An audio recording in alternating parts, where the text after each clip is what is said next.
Bismillahirrahmanirrahim. Assalamualaikum warahmatullahi wabarakatuh. Innal hamdalillah nahmaduhu wa nasta'inuhu wa nastaghfiruh wa na'udzu billahi min shururi anfusina wa min sayyiati a'malina innahu may yahdihillahu fala mudhillalah wa may yudlilhu fala hadiyalah. Asyhadu an la ilaha illallah wa asyhadu anna Muhammadan abduhu wa nabiyuhu wa rasuluh alladzi la nabiyya wa la rasula ba'da.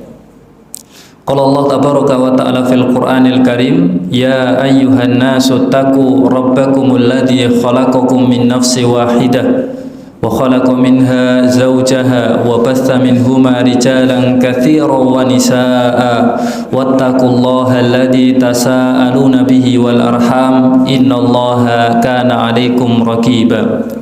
Wa qala ya ayyuhalladzina amanu taqullaha haqqa tuqatih wa la tamutunna illa wa antum muslimun. Wa qala nabiyuna Muhammad sallallahu alaihi wasallam fi hadithihi, man salaka tariqan yaltamisu fihi ilman sahalallahu bihi tariqan ilal jannah wa innal malaikata la tad'u ajnihataha ridhaan li talibil ilma wa innal alima la yastaghfiru lahu man fis samawati wa man fil ard hatta al hitanu fil ma wa fadlul alimi 'alal 'abidi ka fadlil qamari 'ala sairil kawakibi.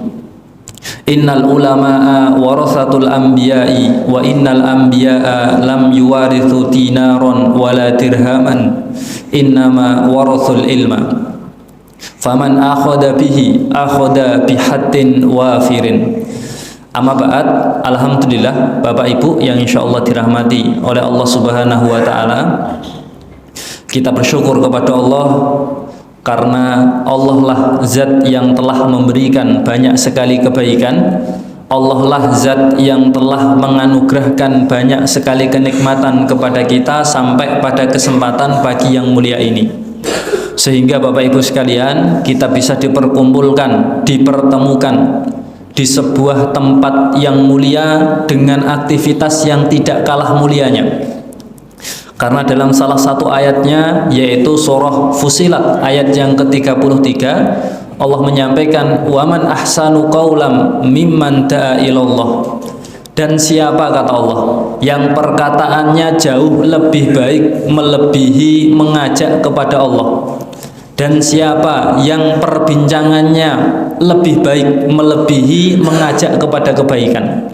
Artinya memang obrolan yang itu di dalamnya ada kesempatan untuk saling mengajak kepada kebaikan adalah sebuah obrolan yang paling baik, Bapak Ibu sekalian. Sebuah perbincangan yang mengajak kepada kebaikan, yang mengajak dekat kepada Allah, inilah menjadi perbincangan yang paling baik di antara seluruh perbincangan yang ada. Sehingga dengan aktivitas yang mulia, aktivitas yang terbaik berupa mengajak kepada kebaikan, kemudian kita dipertemukan di sebuah tempat yang terbaik pula, ini menjadikan kita tergolong sebagai hamba-hambanya yang terbaik. Karena kita meminta kepada zat Allah yang paling baik. Karena kalau kita lihat Bapak Ibu sekalian, tidak ada Pak, tidak ada Bu, yang sebaik Allah niku mboten enten. Orang lain niku baik terhadap kita karena tidak tahu aib dan kekurangan kita. Tapi Allah itu tahu aib dan kekurangan kita, Pak Bu. Tapi tetap memberikan kebaikan kepada kita. Kita ketika melakukan sebuah ketaatan, itu oleh Allah diberikan oksigen supaya pernafasan kita bisa mengelolanya. Begitupun kadang ketika kita khilaf melakukan sebuah kemaksiatan, Allah juga masih memberikan oksigen yang sama sebagaimana yang Allah berikan ketika kita melakukan sebuah ketaatan. Inilah yang kemudian menjadikan sebuah pelajaran bagi kita semua, tidak ada yang sebaik Allah. Bahkan Bapak Ibu sekalian, ketika kita melakukan sebuah kemaksiatan, ketika kita melakukan sebuah dosa, Allah itu senantiasa menunggu tobat dan permohonan maaf yang kita lantunkan kepadanya. Orang kita niku pangapunten Pak, ketika minjami utang seseorang, kemudian orang itu tidak mau mengembalikan utangnya kepada kita, kita mau minjemi lagi niku mikir dua kali Pak Bu. Tapi Allah niku berbeda. Allah itu ketika kita melakukan sebuah kemaksiatan, kemudian kita tobat kita diterima, maksiat lagi, tobatnya masih diterima. Berapapun kesalahan yang kita lakukan, selagi kita mau mentobatinya, sebanyak apapun kita tobat, pasti akan tetap diterima. Niku Allah Pak Bu. Berbeda dengan karakter manusia. Makanya dalam kitab Hikam itu penulis menampaikan tidak ada pribadi yang sebaik Allah niku mboten enten. Zat yang memiliki karakter paling baik melebihi Allah niku tidak ada. Kemudian yang kedua Bapak Ibu sekalian, sholawat beriring salam marilah senantiasa kita curah limpahkan kepada junjungan kita Nabiullah Muhammad sallallahu alaihi wasallam. Semoga sholawat yang kita lantunkan, sholawat yang kita ucapkan ini menjadi wasilah, menjadi sebab kita mendapatkan pertolongan, kita mendapatkan bantuan dari beliau, di mana tidak ada yang bisa memberikan bantuan, tidak ada yang bisa memberikan pertolongan pada hari itu kecuali Nabi kita Muhammad sallallahu alaihi wasallam. Karena dalam sebuah hadis Bapak Ibu sekalian, Nabi pernah menyampaikan likulli nabiyyin da'watun mustajabun. Setiap nabi itu memiliki satu doa mustajab. Fata'ajjala kullu nabiyyin da'watuhu. Dan setiap nabi itu telah menggunakan doa mustajabnya. Wa inni ahtabatu da'wati. Sedangkan aku, kata Nabi, aku menyimpan doaku syafaatan li ummati yaumal qiyamah, untuk bisa memberikan syafaat, untuk bisa memberikan sebuah pertolongan, sebuah bantuan untuk umatku besok pada hari kiamat. Fahyana ilatun insyaallah, yang syafaat itu akan aku peruntukkan insyaallah. Man mata minal ummati, siapa yang meninggal dari kalangan umatku, la yusyriku billahi syai'an, yang dia tidak mensekutukan Allah dengan sesuatu apapun. Kemudian di hadis yang lain Bapak Ibu sekalian, Nabi juga menyampaikan syafaati li ahli kabair. Syafaatku, pertolonganku itu juga termasuk untuk mereka para pelaku dosa besar. Nah, ini bukti akan kasih sayangnya Allah, pangapunten, kasih sayangnya Rasulullah, bukti cinta Nabi kepada umatnya Bapak Ibu sekalian. Jadi Nabi niku akan senantiasa memberikan pertolongan, akan senantiasa memberikan bantuan untuk siapa saja dari kalangan umatnya, selagi mereka meninggal dalam keadaan tidak pernah mensekutukan Allah dengan sesuatu apapun. Bahkan di dalam hadis yang lain juga Nabi sampai menyampaikan pertolongan Nabi itu bahkan berlaku juga untuk mereka para pelaku dosa besar. Nah, ini kan menandakan bukti cinta Nabi sampai di level itu untuk benar-benar sungguh-sungguh menyelamatkan umatnya dari siksa neraka. Jadi selagi mereka masih termasuk golongan umat Nabi, sampai meninggal tidak mensekutukan Allah dengan sesuatu apapun, itulah yang kemudian menjadi sebab pertolongan datang dari Nabi Shallallahu Alaihi Wasallam. Semoga Bapak Ibu sekalian, sholawat yang kita lantunkan, sholawat yang kita ucapkan ini menjadikan kita pribadi tergolong dalam umat Nabi, sehingga kita layak dan patut untuk mendapatkan pertolongan, untuk bisa mendapatkan bantuan ketika di mana tidak ada yang bisa memberikan bantuan kecuali hanya Nabi Muhammad Sallallahu Alaihi Wasallam. Kemudian Bapak Ibu sekalian, pada kesempatan pagi yang mulia ini kita melanjutkan sebuah kitab yang ditulis oleh Imam Nawawi, yaitu Hadis Arba'in. Setelah di pertemuan sebelumnya kita telah menyelesaikan hadis yang pertama, maka pada kesempatan pagi yang mulia ini kita lanjutkan untuk membahas hadis yang kedua. Dan di dalam hadis Arba'in, Bapak Ibu sekalian, hadis yang kedua ini menjadi salah satu yang panjang, Pak. Jadi salah satu narasinya yang cukup panjang, Bu. Niki ada di hadis yang kedua. Karena hadis yang kedua ini hadis yang menerangkan tentang tiga hal. Satu, tentang Islam. Yang kedua, tentang iman. Kemudian yang ketiga, tentang ihsan. Nanti bonusnya kita akan diterangkan dengan tanda-tanda hari kiamat. Makanya hadis ini menjadi salah satu yang panjang karena membahas tentang banyak hal. Kami bacakan hadis yang kedua di dalam kitab ini. An Umar radhiyallahu anhu aidan. Dari Umar radhiyallahu anhu juga beliau berkata. Kenapa kok di sini disebut juga? Karena hadis yang pertama yang kita kaji pada kesempatan sebelumnya itu juga hadis yang sama-sama periwayatannya datang dari sahabat Umar. Jadi hadis yang pertama itu datang dari sahabat Umar. Hadis yang kedua yang kita kaji pada kesempatan pagi hari ini juga sama Pak Bu, datangnya dari sahabat Umar. Jadi hadis pertama dan kedua itu datang dari satu orang sahabat, yaitu Umar radhiyallahu anhu. Makanya di dalam kitab ini disampaikan hadis yang kedua ini juga sama-sama diriwayatkan oleh sahabat Umar. Jadi sahabat Umar menyampaikan, bainama nahnu julusun inda Rasulillah sallallahu alaihi wasallam. Bainama nahnu julus, ketika kami duduk inda Rasulillah sallallahu alaihi wasallam, bersama dengan Rasulullah sallallahu alaihi wasallam. Jadi Umar ini menceritakan keadaan ketika mereka duduk bercengkrama, bersaparia di sebuah majelis.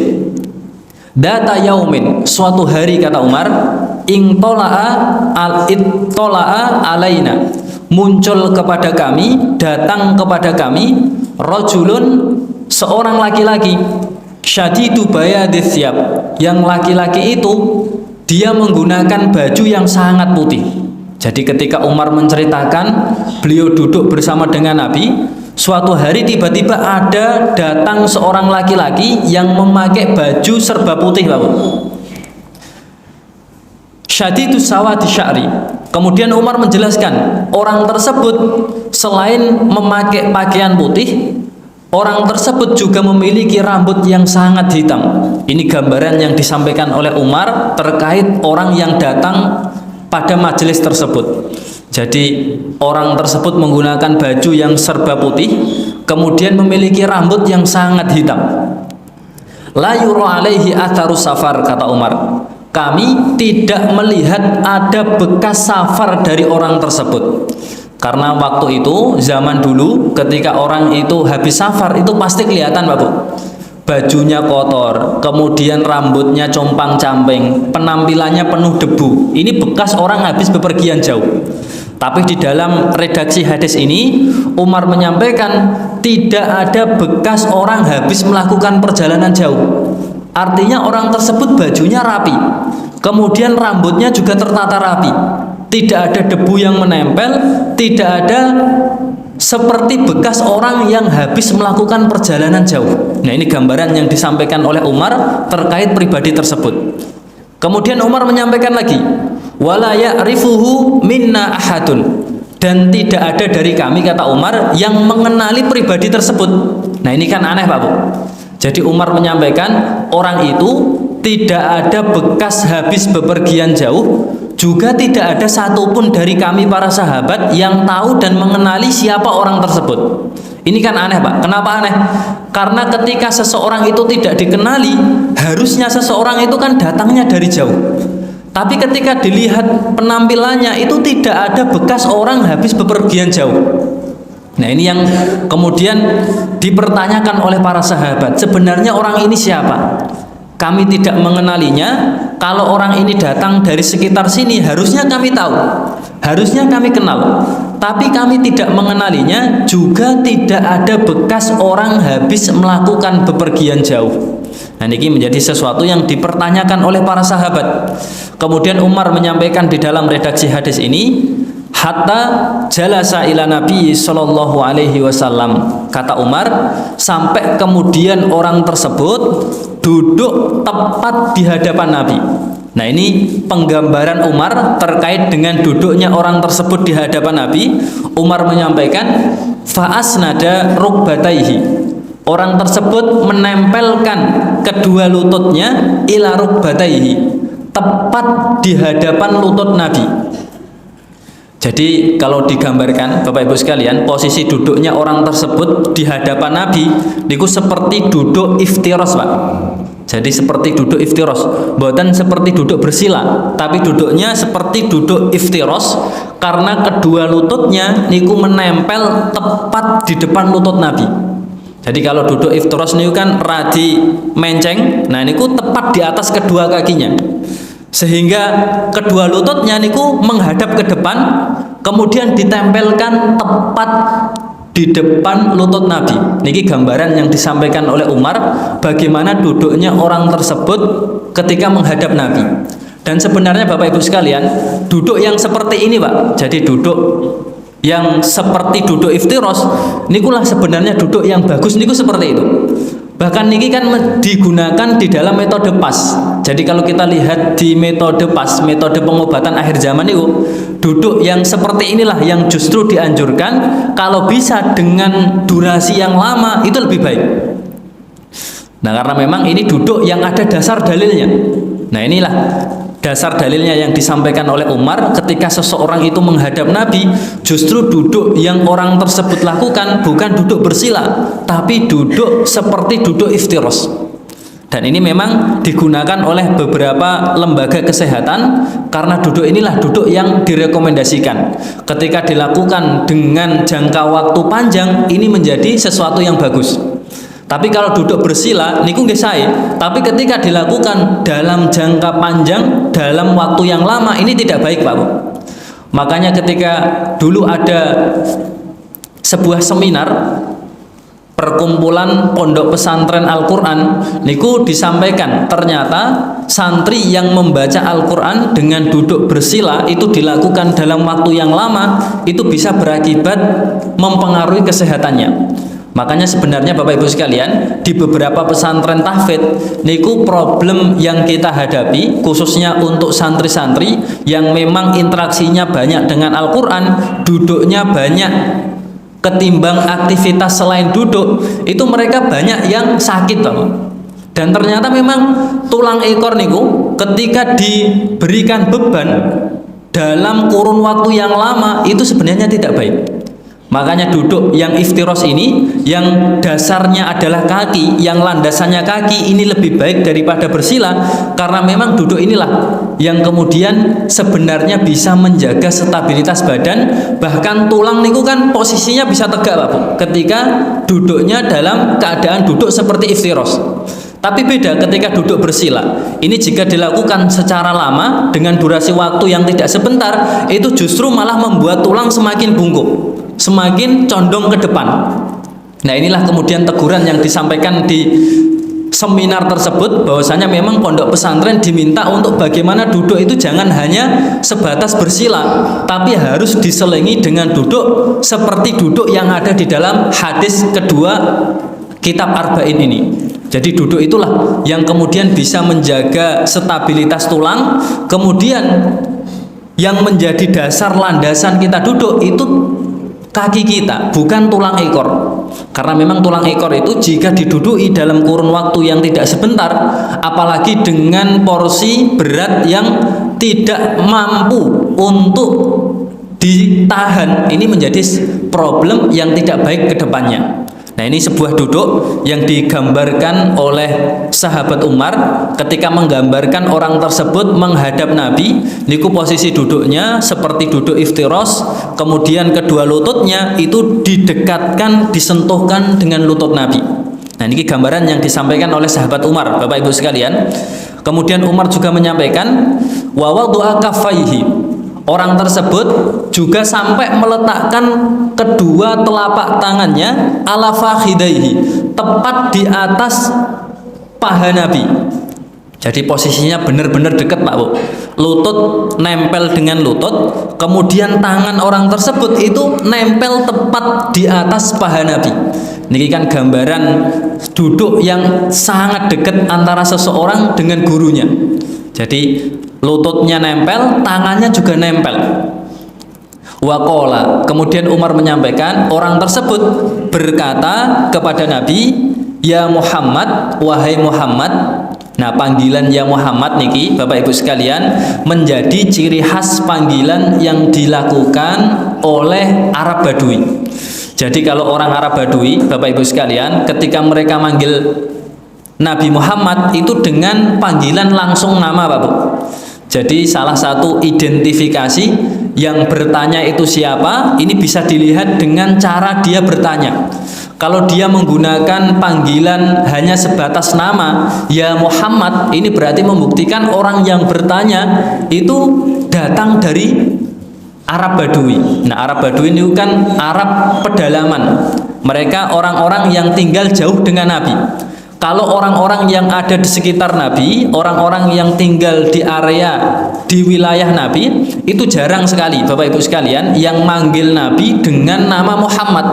Rata-rata sahabat yang dekat dengan Nabi, itu panggilan yang mereka gunakan untuk memanggil Nabi, itu rata-rata ya Rasulullah, ya Nabiullah. Itu panggilan yang biasa digunakan sahabat di sekitar Nabi. Tapi ketika ada yang memanggil ya Muhammad langsung namanya, ini biasanya diidentifikasikan bahwasanya orang tersebut datang dari Arab Badui, datang dari Arab pedalaman.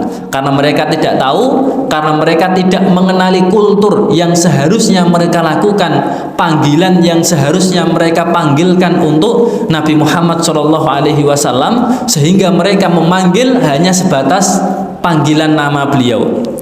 Nah, di dalam hadis ini disampaikan ya Muhammad, orang tersebut memanggil Nabi dengan sebutan ya Muhammad. Nah, ini pernah kami sampaikan di pertemuan sebelumnya, Bapak Ibu sekalian. Ini sebenarnya karakter yang kurang tepat, ini sebenarnya karakter yang kurang baik yang dimiliki khususnya oleh Arab Badui. Karena Arab Badui niku dalam beberapa hal memang mereka itu serba dijelaskan. Mereka itu harus diajarkan. Makanya dulu kami sampaikan, Nabi niku sampai pernah ngendikan bahwasanya hanya untuk tersenyum saja itu oleh Nabi harus diajarkan. Makanya dalam sebuah hadis Nabi kan ngendikan, Pak Bu, tabassamuka fi wajhi ahika laka sodaqoh. Senyummu terhadap saudaramu adalah sebuah sedekah. Jadi kalau kita mau merenung, Bu, kalau kita mau membayangkan, Pak, kok enten piantun niku hanya untuk tersenyum saja, niku harus diajari. Padahal ini kan menjadi sesuatu yang harusnya secara spontanitas muncul dalam pribadi seseorang. Jadi hanya untuk berbagi senyuman, hanya untuk berbagi sebuah kebahagiaan, ini kan sesuatu yang dilakukan tanpa modal besar. Hanya sebatas memasang ekspresi wajah bahagia, ini bisa membuat saudara kita bahagia, kemudian kita bisa mendapatkan pahala sebagaimana pahala sedekah. Nah, hal yang remeh seperti itu, Bapak Ibu sekalian, niku oleh Nabi harus diajari, khususnya untuk mereka orang-orang yang tinggal di pedalaman Arab atau disebut dengan Arab Badui. Karena memang banyak hal yang belum mereka ketahui, banyak hal yang memang perlu dibimbing, perlu diarahkan, dan perlu diajari oleh Nabi Shallallahu Alaihi Wasallam. Nah, ini salah satu bukti, Bapak Ibu sekalian, bagaimana kepribadian Arab Badui niku diantaranya ketika manggil Nabi niku dengan panggilan nama beliau langsung. Makanya di dalam surah At-Taubah ayat yang ke-97 niku Allah menyampaikan al-a'rabu asyaddu kufra wa nifaqan. Orang Arab, kata Allah, asyaddu kufra wa nifaqan. Mereka itu sangatlah kufur dan sangat munafik. Niki Allah sampaikan langsung di dalam Al-Quran, Pak. Jadi Arab di sini niku secara spesifik Allah sampaikan Arab Badui. Jadi mereka itu memang sangat kufur dan sangat munafik. Karena ada beberapa aktivitas, ada beberapa kegiatan, ada beberapa hal dari mereka itu yang memang sifat kemunafikan dan sifat kekafirannya itu sangat luar biasa besar. Tapi hikmahnya, Bapak Ibu sekalian, dengan karakter yang seperti itu, bagaimana mereka sangat kufur dan sangat munafik, itu ketika bisa mengikuti apa yang Nabi ajarkan, syariat yang Nabi anjurkan, mereka mengikuti sunnah-sunnah Nabi, mengamalkan syariat-syariat apa yang Allah ajarkan di dalam Al-Quran, justru itu mampu membuat mereka menjadi pribadi yang terbaik, Pak Bu. Jadi karakter yang sangat kufur, karakter yang sangat munafik itu ternyata bisa dibendung ketika pribadi tersebut mau mengamalkan apa yang diajarkan oleh Allah di Al-Quran dan mengerjakan sunnah-sunnah yang dianjurkan oleh Rasulullah SAW.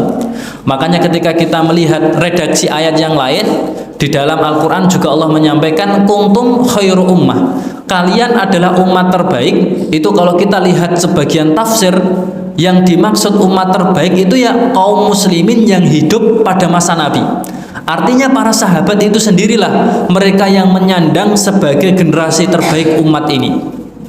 Ini artinya Bapak Ibu sekalian, meskipun pribadi itu sangat kafir, sangat munafik, kalau mereka mau mengamalkan apa yang Allah perintahkan, mengerjakan apa yang Nabi anjurkan, itu sebenarnya bisa membuat mereka menjadi pribadi yang baik. Karena ketika Islam itu dilakukan, ketika syariat ini dikerjakan, tidaklah mendapatkan kecuali hanya kebaikan. Sejarah sudah membuktikan Bapak Ibu sekalian, tidak ada yang merugikan jika kita mengamalkan dan mengajarkan apa yang Allah dan Rasulullah perintahkan, baik itu dalam Al-Quran maupun hadis-hadis Nabi Shallallahu Alaihi Wasallam. Nah, di dalam hadis ini Bapak Ibu sekalian, kita lanjutkan. Umar menyampaikan bahwasanya orang tersebut menyapa Nabi dengan menyampaikan, ya Muhammad, wahai Muhammad, akhbirni anil Islam, kabarkan kepadaku, jelaskan kepadaku anil Islam, apa itu Islam? Ini pertanyaan pertama yang diajukan oleh orang tersebut kepada Nabi. Jadi ketika sudah bertemu, ketika sudah menghadap, orang tersebut bertanya, ya Muhammad, wahai Muhammad, kabarkan kepadaku, jelaskan kepadaku apa itu Islam. Faqala Rasulullah Shallallahu Alaihi Wasallam, Umar menyampaikan ketika ditanya apa itu Islam, kemudian Rasulullah Shallallahu Alaihi Wasallam menjawab, al Islamu, Islam adalah antashhada an la ilaha illallah, engkau bersaksi bahwasannya tidak ada ilah kecuali Allah, wa anna Muhammadar Rasulullah, dan engkau bersaksi bahwasannya Muhammad adalah utusan Allah. Wa tuqimas shalah, Islam itu ketika engkau mendirikan sholat. Wa tu'tiyaz zakah, ketika engkau menunaikan zakat. Wa tasuma Ramadan, ketika engkau berpuasa pada bulan Ramadan. Wa tuhajjal baita in istata'ta ilaihi sabila, Islam itu ketika engkau melaksanakan haji ke rumah Allah ketika engkau mampu.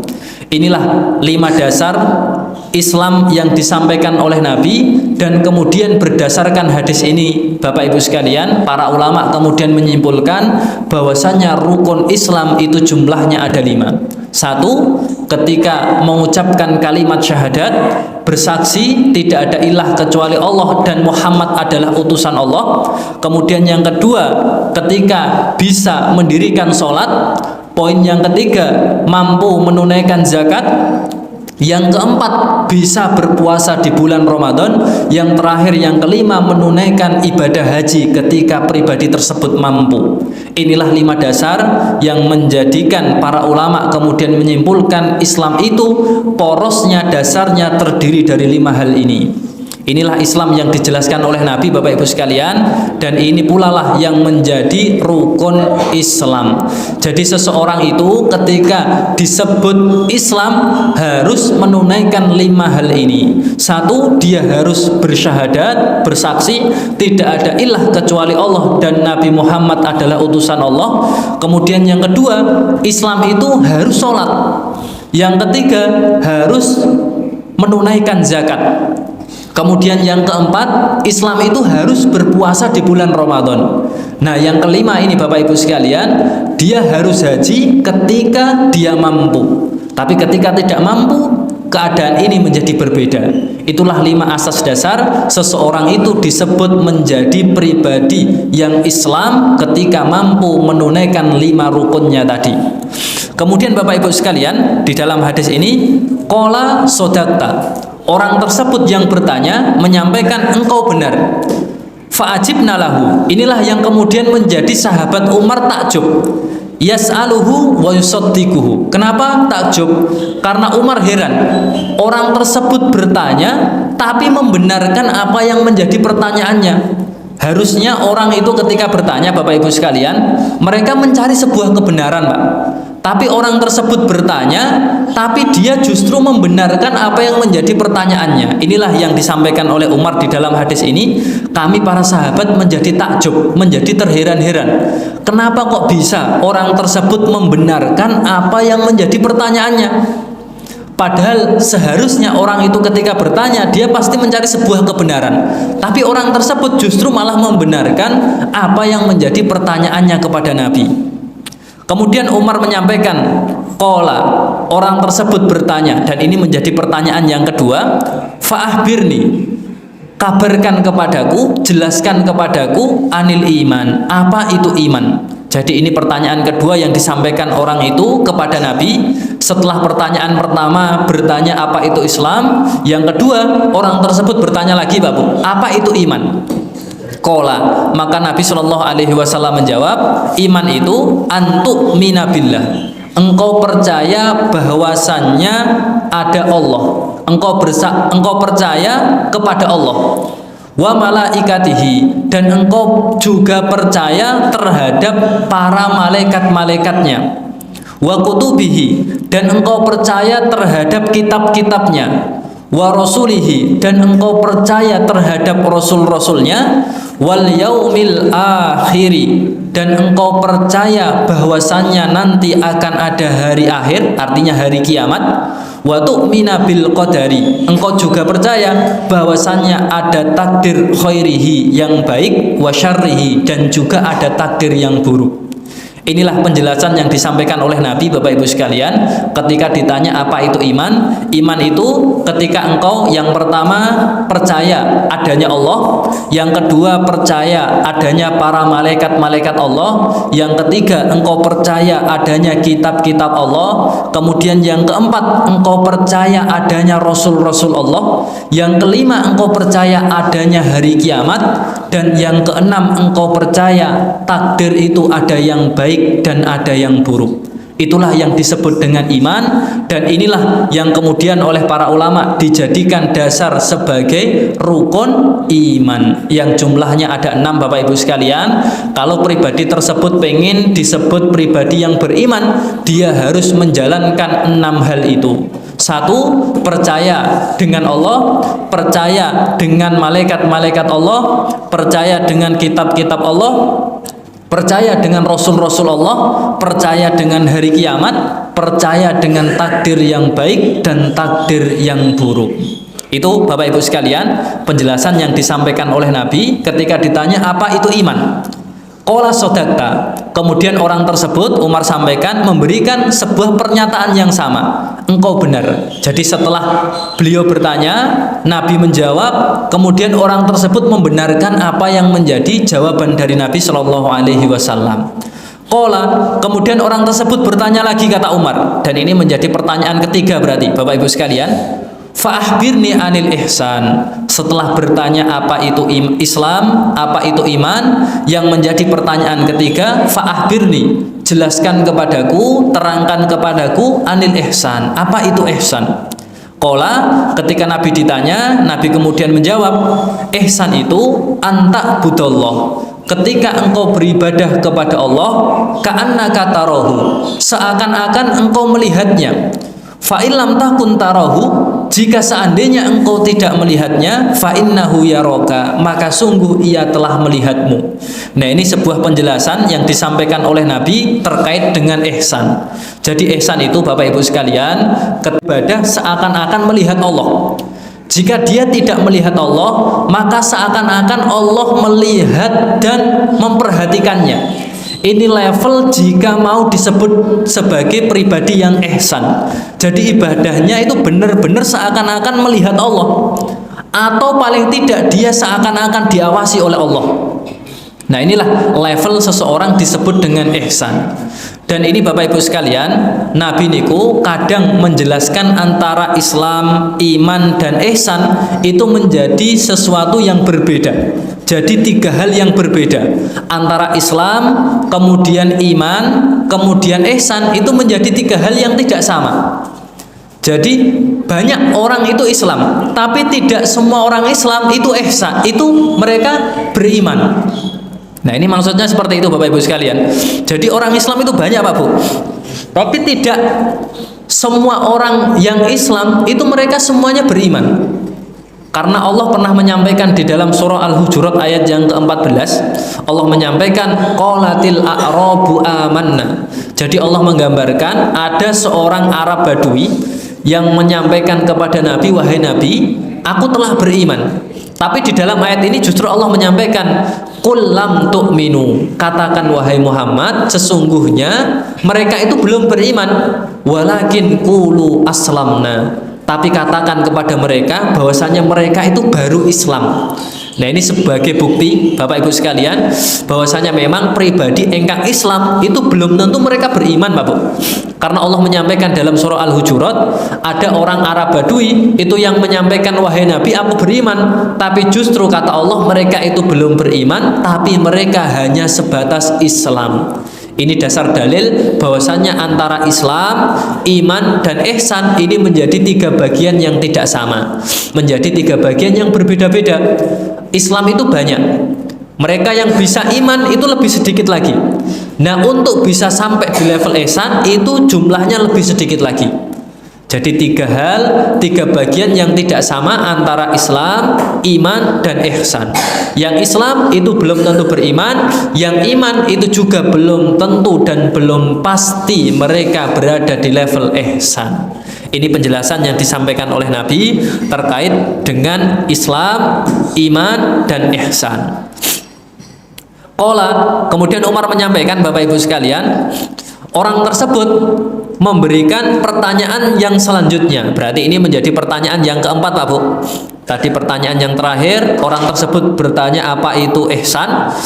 Orang tersebut bertanya lagi, dan ini menjadi pertanyaan yang keempat. Fa'ahbirni, kabarkan kepadaku, jelaskan kepadaku, kata orang tersebut, anis sa'ah, tentang hari kiamat. Jadi orang tersebut bertanya, dan ini menjadi pertanyaan yang keempat, Bapak Ibu sekalian. Setelah menanyakan terkait dengan ihsan, orang tersebut menanyakan terkait tentang kapan hari kiamat. Nah, ini mungkin juga menjadi pertanyaan kita sampai hari ini, Pak Bu. Kapan hari kiamat itu terjadi?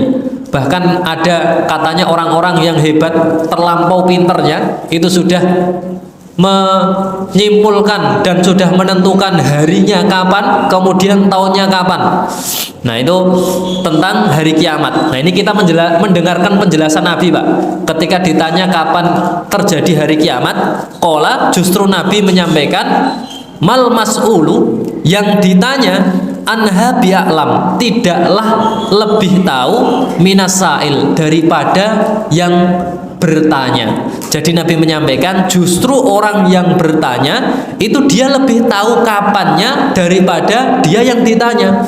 Artinya orang yang bertanya itu lebih tahu daripada Nabi sendiri.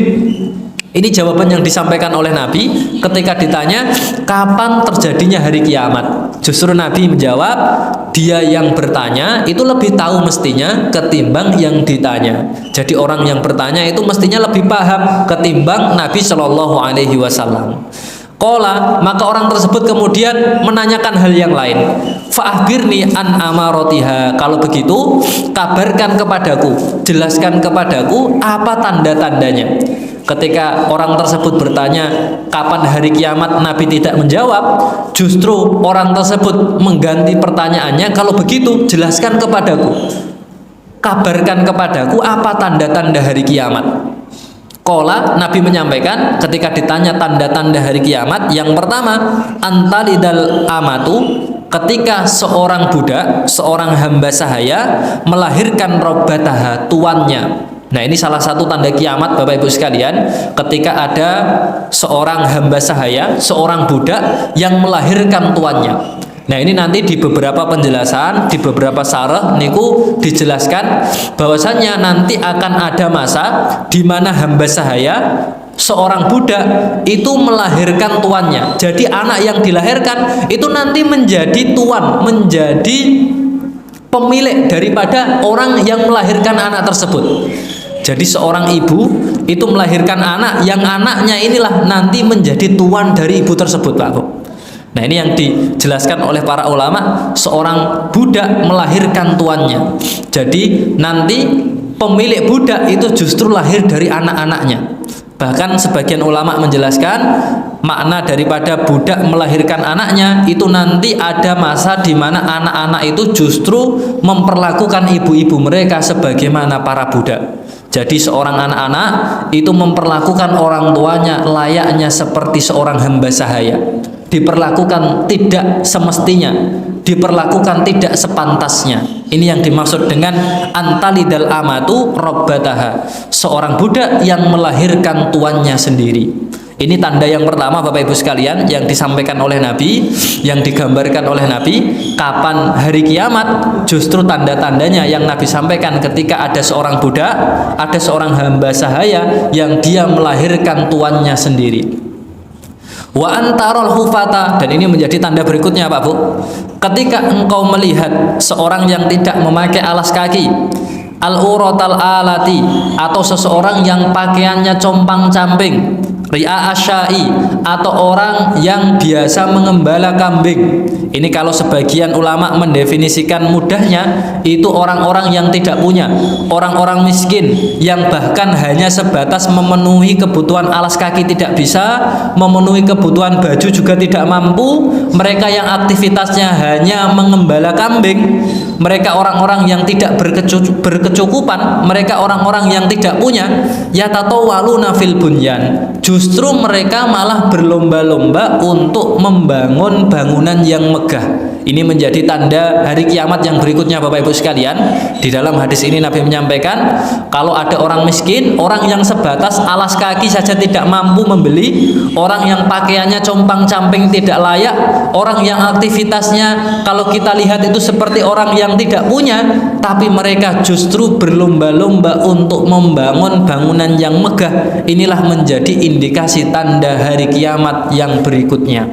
Nah, ini yang menyampaikan Nabi Bapak Ibu sekalian, dua tanda kiamat itu, karena di dalam hadis ini hanya diterangkan dua tanda tersebut. Kemudian Umar menyampaikan di dalam hadis ini, tsumma intolako, kemudian orang tersebut pergi. Jadi setelah bertanya beberapa pertanyaan tadi, satu terkait dengan Islam, yang kedua terkait dengan iman, yang ketiga terkait dengan ihsan, kemudian bertanya kapan hari kiamat, akhirnya tidak terjawab, yang kelima terakhir menanyakan apa tanda-tanda hari kiamat. Jadi 5 poin itu yang menjadi pertanyaan orang tersebut di hadapan Nabi. Kemudian Umar menyampaikan setelah 5 pertanyaan itu ditanyakan dan dijawab oleh Nabi, maka orang tersebut kemudian meninggalkan majelis, meninggalkan Nabi Shallallahu Alaihi Wasallam beserta para sahabat yang hadir di majelis tersebut. Falabithu malian, Umar menyampaikan beberapa saat setelah kepergian orang tersebut. Bahkan di beberapa riwayat Bapak Ibu sekalian, para ulama hadis menyampaikan beberapa saat itu ada yang sampai meriwayatkan ada yang kurang lebih durasi waktunya sampai 3 hari. Jadi beberapa saat setelah kepergian orang tersebut, itu di beberapa redaksi hadis niku dijelaskan sampai 3 hari. Tapi kalau di hadis Arba'in itu dijelaskan setelah majelis itu selesai. Jadi tidak sampai pulang, tidak sampai sahabat meninggalkan majelis, hanya beberapa saat setelah itu. Tsumma qala, Nabi menyampaikan, ya Umar, wahai Umar, atadri manisail, apakah engkau tahu, apakah engkau mengenali siapa tadi orang yang bertanya? Jadi Nabi niki melempar sebuah pertanyaan Pak Bu kepada para sahabat, khususnya sahabat Umar yang hadir di majelis tersebut. Wahai Umar, apakah engkau kenal, apakah engkau tahu siapa orang yang tadi menemui kita kemudian bertanya beberapa hal kepadaku? Nah, Nabi menyampaikan seperti ini Bapak Ibu sekalian. Di beberapa redaksi hadis niku dijelaskan 3 hari setelah orang tersebut datang. Tapi di dalam hadis ini, di dalam hadis Arba'in niku dijelaskan setelah orang tersebut pergi, sebelum majelis itu bubar, Nabi sudah melempar sebuah pertanyaan, menanyakan apakah kalian tahu, khususnya kepada sahabat Umar, siapa orang yang tadi menemui kita, siapa orang yang tadi bertanya kepadaku? Qultu, maka jawaban yang disampaikan oleh sahabat Umar, Allahu wa rasuluhu a'lam. Allah wa rasuluhu, dan rasulnya a'lam. A'lam itu kalau dalam bahasa Arab disebut dengan ismun tafdil, Pak Bu. Ismun tafdil itu maksudnya kata untuk melebihkan sesuatu. Kalau kabirun itu artinya besar, akbarun itu berartinya lebih besar. Kalau sogiron itu artinya kecil, asghor itu artinya lebih kecil. Jadi kata ismun tafdil itu menunjukkan sesuatu yang lebih. Nah, Umar di redaksi hadis ini menggunakan ismun tafdil. A'lam itu artinya lebih tahu. Tidak ada yang lebih ngerti, tidak ada yang lebih paham, tidak ada yang lebih tahu siapa orang yang tadi bertanya, siapa yang tadi datang, kecuali Allah dan Rasulnya. Maka kemudian Nabi menyampaikan, fa innahu Jibril, sesungguhnya orang yang tadi menemui kita bertanya kepadaku, dia adalah Jibril. Ternyata itu malaikat Jibril, Pak Bu. Jadi ternyata orang yang duduk berhadapan dengan Nabi, menempelkan kedua lututnya tepat dengan lutut Nabi, itu dia adalah malaikat Jibril. Makanya ini Bapak Ibu sekalian, duduk yang dilakukan oleh Jibril, oleh malaikat Jibril kepada Nabi, inilah yang menjadi dasar sebagian ulama, sebagian bahkan tim medis hari ini menyampaikan bahwasanya duduk yang dilakukan oleh malaikat Jibril ketika menghadap Nabi inilah duduk yang terbaik yang dilakukan oleh seseorang. Kemudian Bapak Ibu sekalian, Nabi juga menyampaikan atakum wa yu'atakum yu'allimukum. Dia datang kepada kalian untuk mengajarkan kepada kalian dinakum, terkait dengan agama kalian. Jadi kedatangan malaikat Jibril ini sebenarnya pertanyaan yang diajukan bukan karena tidak tahu, Pak Bu. Tapi tujuan malaikat Jibril itu bertanya kepada Nabi ini untuk membuat para sahabat paham dan ngerti terkait dengan agama mereka. Kalau Jibril tidak bertanya tentang Islam, tidak bertanya tentang iman, tidak bertanya tentang ihsan, juga tidak bertanya dengan tanda-tanda hari kiamat, maka para sahabat tidak akan ngerti, para sahabat tidak akan tahu. Makanya kedatangan malaikat Jibril, dari tadi beliau menyampaikan, Jibril menyampaikan ketika bertanya, diberikan jawaban, justru malaikat Jibril menyampaikan engkau benar. Ini sebagai bukti bahwasanya malaikat Jibril ingin mengajarkan kepada para sahabat apa itu Islam, apa itu iman, apa itu ihsan, dan kapan kiamat itu akan terjadi. Ini sebuah pengajaran yang dilakukan oleh malaikat Jibril khususnya kepada para sahabat yang hadir di majelis tersebut. Bahkan Bapak Ibu sekalian, para ulama juga menyampaikan, Pak Bu, ternyata cara Allah menjelaskan syariatnya, cara Allah mengajarkan agamanya itu nanti dilakukan dengan beberapa versi yang berbeda. Makanya wahyu itu turun kepada Nabi, Pak Bu, itu nanti caranya macam-macam. Jadi wahyu itu tidak selalunya dalam bentuk ilham. Bahkan para ulama menyampaikan salah satunya dibuktikan dengan hadis yang kedua ini, bahwasanya salah satu wahyu itu sampai kepada Nabi niku diantaranya datang para malaikat dalam bentuk rupa seperti seorang manusia. Niki salah satu bentuk atau salah satu sarana Allah mewahyukan sesuatu kepada Nabi niku, selain dalam bentuk ilham, niku ternyata Allah datangkan para malaikat dengan bentuk manusia. Bahkan para ulama juga menyampaikan ketika malaikat Jibril datang kepada Nabi dalam bentuk rupa manusia, itu diserupakan seperti salah seorang sahabat yang paling tampan di antara para sahabat hari itu, Pak Bu. Ini salah satu bentuk bahwasanya memang wahyu yang Allah sampaikan kepada Nabi itu tidak selamanya dalam bentuk ilham. Jadi bentuknya macam-macam, Bapak Ibu sekalian. Bisa dalam bentuk malaikat yang berwujud manusia, atau mungkin dalam beberapa riwayat yang disampaikan oleh para ulama juga, niki para malaikat datang dengan wujud aslinya, Bapak. Jadi para malaikat itu selain mereka seperti bentuknya manusia seperti kita, para malaikat itu juga di beberapa peristiwa, di beberapa kejadian, di beberapa wahyu itu mereka muncul di hadapan Nabi dalam bentuk wujud aslinya. Nah, yang datang berarti ya malaikat Jibril, Pak Bu. Jadi malaikat Jibril itu beberapa kali juga pernah dia menyampaikan atau menyerupakan dirinya secara langsung. Jadi tidak diserupakan dengan apapun. Nah ini nanti dibahas secara detail ketika kita mengkaji syarah hadis ini. Jadi ternyata wahyu itu datang kepada Nabi, wahyu itu sampai kepada Nabi, nanti bentuk dan caranya macam-macam. Nah di antara kalau di dalam hadis ini bentuknya bagaimana ternyata wahyu itu bisa sampai kepada Nabi, malaikat dalam bentuk manusia. Dan inilah yang kemudian menjadikan para sahabat khususnya bisa mendapatkan sebuah pelajaran, bisa mendapatkan sebuah pendidikan dari apa yang disampaikan oleh Allah melalui para malaikat-malaikatnya. Makanya Bapak Ibu sekalian, di dalam hadis ini juga kita disampaikan orang tersebut pakaiannya serba putih. Nah pakaian serba putih ini ternyata pakaiannya malaikat Jibril, Pak Bu. Jadi para malaikat Jibril itu ketika datang kepada Nabi dalam keadaan menggunakan pakaian berwarna putih, kemudian rambutnya itu sangat hitam. Ini gambaran yang disampaikan oleh Umar ketika mendefinisikan orang tersebut yang ternyata adalah malaikat Jibril.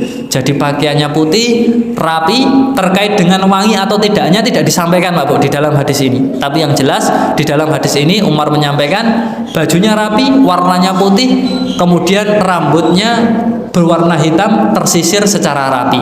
Mungkin itu Bapak Ibu sekalian yang dapat kami sampaikan pada majelis pagi yang mulia ini. Semoga bisa memberikan kebaikan khususnya untuk diri saya pribadi dan umumnya kepada Bapak Ibu yang hadir rawuh pada kesempatan pagi yang mulia ini. Kita menyelesaikan hadis yang kedua yang ada di dalam kitab Hadis Arba'in yang ditulis oleh Imam Nawawi, yang menjelaskan tentang Islam, tentang iman, juga tentang ihsan. Wallahu ta'ala alam, kurang dan lebihnya kami mohon maaf. Wassalamualaikum warahmatullahi wabarakatuh.